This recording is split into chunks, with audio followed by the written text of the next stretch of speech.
Yeah, so I would say that I see a concerted effort across the entire creative sector, for profit and nonprofit, like not before, to do something different. Now, the efforts and the strategies and the quality of them to produce actual change has been something that I think that we can interrogate and question and critique. But because the intentionality from the get-go wasn't necessarily change. And so I think that's one of the things that people misunderstand about ADEI. I use the acronym ADEI. Some people use DEI, some people use JEDI, ideas, but the whole point of them, they're change management practices, right? And they have to be integrated and embedded in your organizational culture on a cellular level. They are not practices to be managed like on the side of, they are to be managed inside of your mission, your strategic plan, your marketing, fundraising, education, programming, all of it. You have to look at all of it through the ADEI lens. And so I think some organizations have made more ground than others. But I will say I am heartened that more folks have made some change in this direction.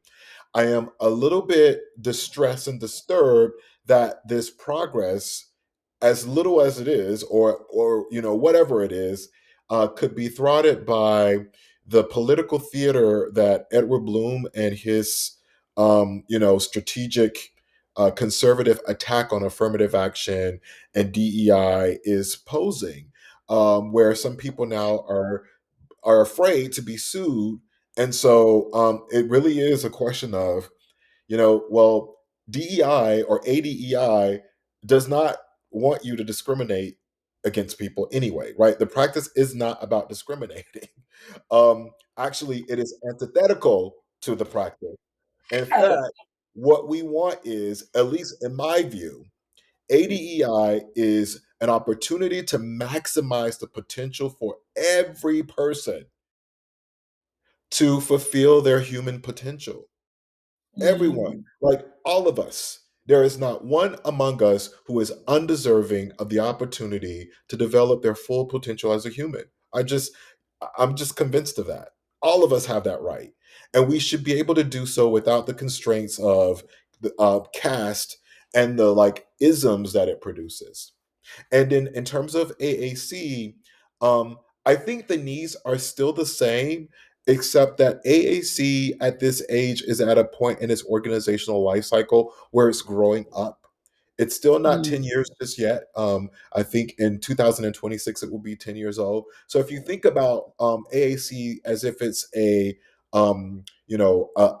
human, it's a 10-year-old child, or not even a 10-year-old child. And so we have to be careful and um, gracious and compassionate about what we can expect from AAC at 7 or 8 years old, but and how we nurture it and grow it to be able to be the kind of like so it matures into the kind of adult that we want to protect us as a sentinel for all people of the global majority. Oh, I love that.